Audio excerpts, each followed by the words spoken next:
Mesdames, Messieurs, bonsoir, bienvenue sur Alizé pour votre édition de 19h. Nous sommes le vendredi 15 avril.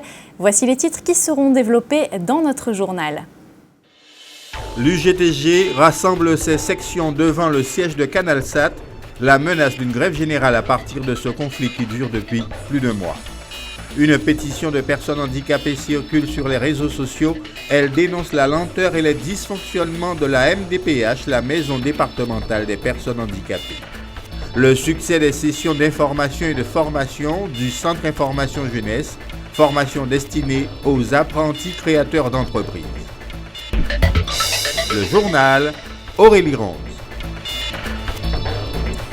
L'actualité guadeloupéenne était notamment sociale. Aujourd'hui, l'UGTG tenait ce matin sa conférence nationale des délégués devant le siège de Canal+ à Jarry. Objectif, préparer un mouvement de grande ampleur pour le 26 avril prochain. Anne-Elisabeth Artsen. Nous bien comprendre. Pour un oui, pour un non au tribunal. Cette année, l'Assemblée générale de l'UGTG se tient devant le siège de Canal+, une délocalisation qui a donné lieu à un déploiement de gendarmerie réclamé par le préfet au cas où. Oui, mais voilà, l'objectif de ce rassemblement, échanger concernant les luttes engagées sur le terrain avec les délégués syndicaux venus des 4 coins de la Guadeloupe, comme Nadine, basée à Basse-Terre. C'est tout à fait normal que moi vienne ici, parce que ça concerne nous tous qui sommes des Guadeloupéens et que ça peut arriver nous à n'importe quel moment. Ils ont missionné pour partir dans toutes les unions, tous les secteurs, toutes les entreprises, tous les établissements publics, toutes les associations, tous les établissements que nous présents, pour organiser des réunions d'information, organiser l'Assemblée générale pour appeler à un mouvement le 26 avril, de façon à ce que nous montions d'un cran par rapport à ça nous fait le 12 avril. Parce que nous Toutes nos excuses pour ce petit incident technique. Une manifestation, comme vous avez pu le voir, qui avait lieu donc devant le siège de Canal+, Canalsat Antilles, justement dans l'affaire qui oppose une salariée licenciée pour faute au groupe Canal Antilles. Les négociations se poursuivent entre le syndicat UTT-UGTG et la direction pour que la salariée soit accompagnée dans la recherche d'un nouvel emploi. Toujours dans l'actualité sociale, début aujourd'hui de la grève des salariés d'Air Caraïbes. Ils protestent contre le lancement de la compagnie low-cost French Blue, un mouvement qui n'a pas de conséquences sur les vols régionaux et les vols transatlantiques. Notez d'ailleurs que tous les vols seront assurés ce week-end. Enfin, toujours dans l'actualité sociale, un mot sur la situation à Mayotte. Après 17 jours de grève générale et plusieurs heures de négociations, l'intersyndicale et le gouvernement sont parvenus à un accord. Le droit du travail sera appliqué à partir du 1er janvier 2018. Deux exemples jusqu'à présent. La durée du travail à Mayotte est toujours fixée à 39 heures et l'intérim n'est toujours pas mis en place. Retour en Guadeloupe avec le collectif de défense de la centrale géothermique de Bouillante qui organise une réunion publique ce soir à Bouillante. Les membres du collectif s'opposent, on rappelle, au rachat de la centrale par la société américaine Ormat. Ils font appel à la mobilisation des Guadeloupéens et à l'implication de la région Guadeloupe dans le processus de rachat. En prélude à cette réunion publique, une conférence de presse se tenait ce matin à Jarry. Le reportage de Jacques Damprobe. Les membres du collectif de défense de la centrale géothermique de Bouillante n'en démordent pas. Il est hors de question que le processus de vente de l'usine au groupe américain Ormat aille jusqu'au bout. L'objet de leur combat, préserver coûte que coûte les ressources naturelles de l'archipel. Nous avons une seule richesse, et cette richesse, c'est notre biodiversité. Nous ne pouvons pas nous exonérer de cette ressource qui est importante pour notre sécurité alimentaire, mais aussi énergétique, mais également notre autonomie. Donc si l'État commence à vendre nos richesses, nos ressources, ça va vraiment poser problème pour notre développement économique. Pour le collectif, la maîtrise des ressources naturelles, dont il entend faire son cheval de bataille, s'inscrit dans une perspective de développement économique de la Guadeloupe. La seule manière d'arrêter ce processus, c'est justement de mobiliser l'opinion publique guadeloupéenne et que l'opinion publique guadeloupéenne intervienne dans ce débat, amène les élus et discute avec les élus et qu'il y ait véritablement un consensus entre l'opinion publique guadeloupéenne et les élus pour nous permettre d'avoir la maîtrise de cet élément essentiel qui est l'énergie thermique qui se transforme en électricité, non seulement dans la possession même des moyens pour pouvoir permettre ce travail, mais en plus pour permettre de déterminer des stratégies de développement dans notre pays. L'heure est au néolibéralisme et à l'économie mondialisée. La part belle est faite à la privatisation des services publics. Tout comme l'eau, l'énergie en est un exemple. Le collectif le regrette et souhaite changer de modèle. C'est la logique même de ce qu'on appelle. En conséquence, le sous-sol de la Guadeloupe, l'exploitation de la géothermie, c'est très important parce que si nous développons la géothermie, on a trouvé d'autres ressources à vieux habitants, donc il y a des réserves et un potentiel. Ça va nous permettre de nous libérer aussi de l'importation massive de pétrole qui pollue et qui coûte cher et qui accroît nos dépendances. Donc il faut absolument que la géothermie reste propriété de la Guadeloupe. L'État s'étant retiré, les adhérents du collectif s'en remettent à la région Guadeloupe qui dispose de la compétence énergétique, histoire de sauver ce qui peut l'être. Ce que nous proposons, c'est précisément que la région avance un certain nombre de fonds et il peut y avoir des sociétés d'économie mixte. Mais l'important, pas forcément une SEM, il y a plusieurs variétés de sociétés d'économie mixte. Nous allons défendre ce principe et il y a des gens de Guadeloupe qui veulent investir aussi. Dans quelques mois, les Américains mettront la main sur 85% des parts sociales de la centrale géothermique de Bouillante, prélude sans doute d'une implantation dans d'autres îles de la région. Pour les opposants guadeloupéens, le temps est compté. Lenteurs administratives, traitement trop long des dossiers, voilà ce que reprochent des Guadeloupéens en situation de handicap à la maison départementale des personnes handicapées. Une pétition a été lancée sur Internet. Je vous propose de faire le point tout de suite avec Karine Gelman. Pour obtenir une allocation adulte handicapé, une allocation d'éducation de l'enfant handicapé ou encore une carte de stationnement depuis 2005, il faut passer par la MDPH, la maison départementale de la personne handicapée, autrement dit un guichet unique, mais principal bémol, selon une pétition lancée il y a 3 mois et diffusée sur les réseaux sociaux, près de 1600 demandes seraient en attente. Les demandes sont lentes à être traitées, ce qui génère des situations précaires. J'ai sollicité la MDPH personnellement par rapport à mon dossier, parce que tout vient de là. J'ai commencé déjà à écrire par rapport à des renouvellements d'allocation adulte handicapé, de reconnaissance. Et là, c'était... Parce que j'envoie tout en recommandé. J'ai jamais reçu aucun courrier comme quoi ça a bien reçu. Or, dans les 4 mois, ils sont dans l'obligation de vous répondre, mais ils ne le font pas. Ils ne répondent pas au téléphone. Et c'est ça que je dénonce et que nous dénonçons. Parce que cette pétition, ce n'est pas moi, c'est le peuple, c'est les citoyens qui en ont marre d'être floués sur leurs droits et qu'on ne leur respecte pas. Parce que le respect et la décence humaine, c'est le minimum à avoir par rapport aux personnes qui sont en situation de handicap. Près de 200 personnes ont déjà signé la pétition. Sur la page de diffusion, les messages sont alarmants. Depuis décembre 2014, j'ai déposé un dossier et je n'ai toujours pas eu de suite. Je suis dialysée, incapable de reprendre une activité professionnelle. J'ai déposé mon dossier, l'assistant social m'envoie au gosier, arrivé au gosier, c'est à Gourbert. En métropole, une réponse est donnée dans un délai d'1 mois. Des centaines de messages qui souhaitent donc trouver une issue à leur situation. Pour l'heure, la direction du MDPH n'a pas répondu à nos sollicitations. L'allocation adulte handicapé peut aller jusqu'à 808,46 € par mois, une somme qui permet à la plupart des allocataires de payer leur loyer. En Guadeloupe, 10% de la population a un handicap, soit 49 000 personnes. 16% seulement des personnes ayant un handicap ont un emploi. Les signataires de la pétition souhaitent une enquête sur le fonctionnement de l'institution, mais surtout une plus grande accessibilité aux informations et au suivi de leur dossier. Le service des urgences du CHU de Pointe-à-Pitre mis en avant jusqu'à demain. Il faut savoir que depuis quelques mois, ce service a un statut de spécialité à part entière. Aujourd'hui, notamment, les professionnels de santé ont pu bénéficier de l'expérience du docteur Patrick Plaisance, chef du service des urgences de l'hôpital Lariboisière à Paris. Anne-Elisabeth Artsen a pu suivre des exercices de simulation avec un mannequin. Son reportage. Organisé pour les professionnels de santé, ce colloque de 3 jours vise à travailler sur l'urgence, mais également sur la connexion des urgences avec les autres spécialités. Et dans la partie urgence, il y a de l'éducation. Et l'éducation nouvelle qu'on a maintenant, c'est la simulation, ce qu'on appelle la simulation. C'est-à-dire s'entraîner sur des gestes techniques très importants qu'on n'a pas forcément l'habitude de faire très souvent et qu'il faut qu'on fasse, mais avant que ça soit sur le patient, mais également travailler autour du patient pour connaître un peu les rôles de chacun, le lien qu'on peut avoir avec le patient, comment lui expliquer les choses.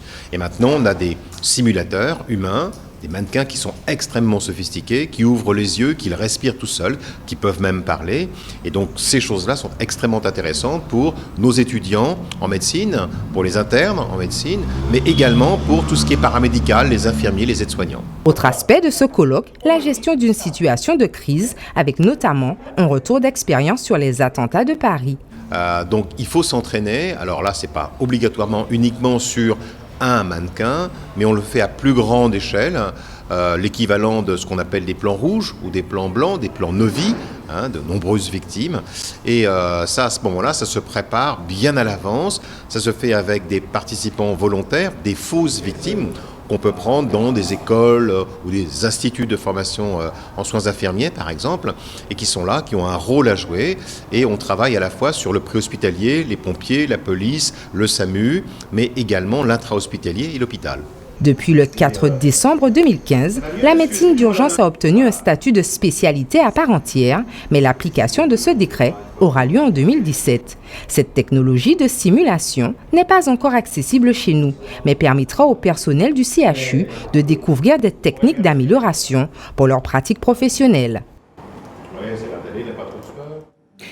On en vient à l'actualité dans notre grande région de la Caraïbe. La société américaine de voitures de transport avec chauffeur Uber, qui fait polémique, vient de débarquer en Argentine, ce qui a provoqué la mobilisation de chauffeurs de taxi.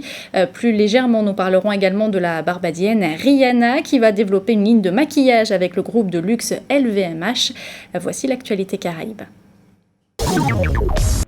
C'est la CNDH, la Commission nationale des droits de l'homme, qui l'informe. 2 officiers fédéraux auraient participé à la disparition de 43 étudiants au Mexique en 2014. Si on savait que les élèves enseignants de l'école d'Ayotzinapa avaient été attaqués par des agents municipaux corrompus à Iguala, dans le sud du pays, l'implication de membres des forces de l'ordre fédéral était en revanche inconnue. Cette révélation intervient après une série de vives critiques formulées par des organisations des droits de l'homme et des enquêteurs indépendants à l'encontre de l'enquête officielle. Les autorités judiciaires mexicaines ont pour leur part assuré qu'elles allaient approfondir cette piste de l'enquête et qu'elles allaient prendre des mesures pour assurer la sécurité du témoin. La disparition de ces 43 étudiants dans la nuit du 26 au 27 septembre 2014 avait provoqué un tollé international et une grave crise politique dans le pays 2 ans après l'élection du président Enrique Peña Nieto. Au Mexique et ailleurs dans le monde, de nombreuses manifestations parfois violentes avaient dénoncé l'inaction de l'État et la corruption au sein des forces de l'ordre. Uber continue son implantation un peu partout sur la planète, suscitant la colère et l'indignation. Nouvelle cible, l'Argentine.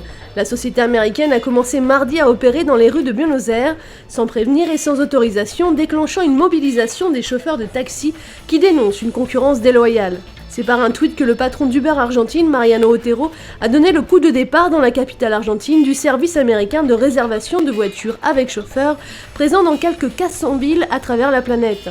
Aussitôt, les taxis de l'agglomération de 13 millions d'habitants ont protesté spontanément, bloquant les principales artères de la ville. Environ 38 000 taxis peints en jaune et noir opèrent à Buenos Aires et se sentent fortement menacés par cette nouvelle offre. C'est de la concurrence illégale, nous on paie des impôts et une assurance pour le passager, dénonce un chauffeur de taxi en grève. Que se passe-t-il s'il y a un accident ? Uber offre des tarifs à moitié prix par rapport au taxi, et d'après Juan José Mendez, Uber encaisse entre 25 et 30% du montant de la course. Rihanna, Good Deal. Good Deal, comme disent les Américains, la chanteuse barbadienne égérie de Dior est déjà en partenariat avec le groupe de luxe, va développer une ligne de maquillage. C'est parce qu'elle promet de juteuses ventes au groupe LVMH qu'elle a été choisie pour porter la nouvelle ligne de maquillage. Selon le journal WWD, spécialisé en mode, son contrat aurait atteint les 10 millions de dollars, mais pourrait en rapporter des centaines d'autres. Ces 7 parfums ont généré 75 millions de recettes. La ligne Fenty Beauty by Rihanna devrait être disponible à l'automne 2017, avis aux amatrices.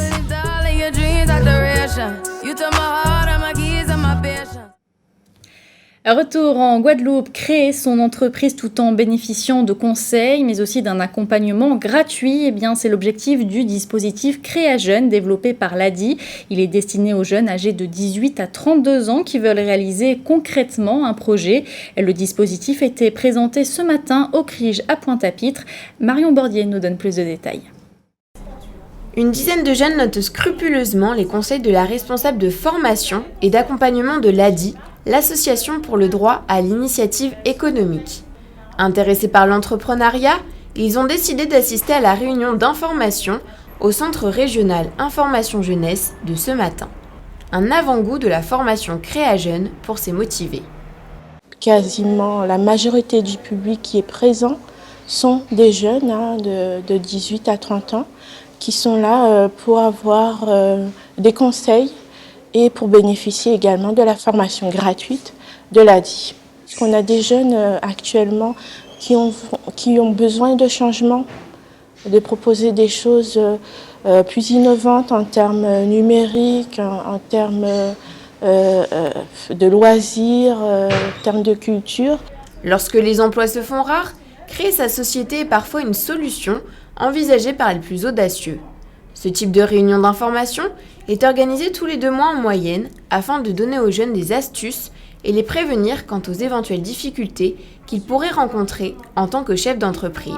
Le marché du travail est très très dur et au final on se dit pourquoi pas se lancer et se donner une chance pour travailler, créer aussi des emplois autour de vous parce que ça aussi c'est important, c'est clair, c'est concis, c'est très intéressant parce qu'on apprend des choses, on a toujours l'impression de tout savoir quand on veut créer une société, on se dit je vais sur internet, je crée ma boîte et puis je me lance, alors que non, il y a énormément d'étapes, de démarches, sans ce genre de réunion on a tendance à être un peu perdu. Cette présentation donnera peut-être envie aux présents de s'inscrire à la formation Créa-Jeunes qui débutera le 30 mai prochain. Au programme, du développement personnel afin de se définir en tant que patron, mais aussi commercial avec la réalisation d'études de marché, de stratégie marketing de l'activité. Une étude financière pour établir le coût du projet, le chiffre d'affaires sur la première année et juridique dans le but de définir le statut le plus approprié pour la société créée. En 2015, l'ADI a financé plus de 18 000 personnes et a permis la création de 225 nouveaux emplois par semaine. En matière de repères, de références, donc on a une jeune, Laurine Négy, qui a ouvert son entreprise spécialisée sur la vente de vêtements pour les femmes fortes. Donc elle fait des vêtements du 44 au 6XL. Et récemment, elle a ouvert une deuxième boutique à Basse-Terre. Donc, comme quoi, les jeunes qui sont accompagnés par l'ADI arrivent à pérenniser leur activité et à en vivre décemment et à participer à l'essor économique de la Guadeloupe par de l'embauche. Après 2 ans d'existence, le taux de pérennité de ces sociétés est de 70%. L'accompagnement individuel, les mises en réseau, l'aide au financement sont un véritable soutien pour les jeunes, de quoi donner des ailes. Je vous propose à présent de plonger dans l'univers artistique d'Aya Liliane Enda. L'artiste peintre dévoile ce soir à la bibliothèque Paul Mado de Bémao son exposition intitulée Chromatique tropicale. Jusqu'au 30 avril, le public va pouvoir découvrir des toiles aux motifs africains et aux couleurs très vives. Visite en avant-première avec Marion Bordier. L'exposition Chromatique tropicale a lieu à la bibliothèque multimédia de Bémao. Elle comprend 30 toiles réalisées par l'artiste franco-ivoirienne Aya Liliane Enda. La plupart sont abstraites et nées d'inspiration africaine et caribéenne. Ce qu'il me plaît de peindre, ce sont des abstractions qui quand même dirigent vers l'Afrique, vers les esthétiques africaines, subsahariennes qu'on retrouve dans les tissus traditionnels ou modernes africains. Ça, c'est ce qui revient régulièrement dans ma peinture. J'ai grandi en Côte d'Ivoire, en Afrique, et que les premiers tissus, les premiers motifs que j'ai cernés avec mon œil d'enfant, c'était des tissus africains. C'était le pagne, c'était le wax, c'était le kita, le bogoloy. Les séjours aux Antilles et en France influencent également le travail de la jeune femme. Son objectif principal, donner à contempler avec des tons vifs, des motifs et des formes harmonieuses, mais aussi laisser libre cours à l'interprétation des curieux, les plonger dans un monde coloré et donner un peu de gaieté. Alors c'est pas toujours très contemporain de proposer des choses agréables à regarder, mais moi je fais un autre métier, je travaille dans la santé et je vois la souffrance, la douleur, les angoisses. Donc moi je suis bien contente de pouvoir apporter un peu de couleur, un peu de joie dans le quotidien des gens. Peinture acrylique, à l'huile, pastel gras, pinceau et couteau à peindre, voici des outils fétiches d'Aya Lilianda pour réaliser des dégradés surprenants et donner de l'expressivité à ses toiles.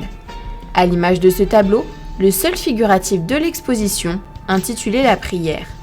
J'ai utilisé un verset de la Bible qui dit « Saint, Saint, Saint est l'Éternel des armées, toute la terre est pleine de sa gloire », mais j'ai écrit le mot « saint » de 3 façons pour exprimer que saint, il y a le saint, le Dieu saint parfait.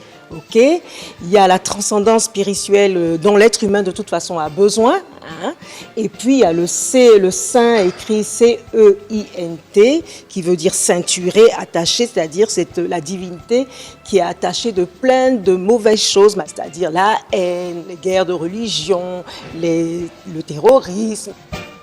L'exposition se déroule jusqu'au 30 avril prochain, l'occasion de voyager en Afrique subsaharienne et de redécouvrir la Caraïbe au travers motifs arrondis, formes généreuses et couleurs exubérantes.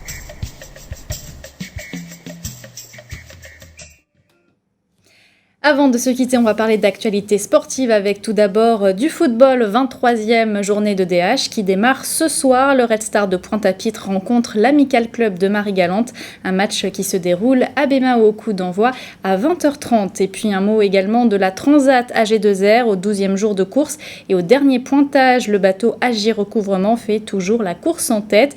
Et concernant nos 3 équipages guadeloupéens, aucun changement également par rapport à ce midi. Les Saintes, Marie-Galante et Guadeloupe sont respectivement 9e, 10e et 11e.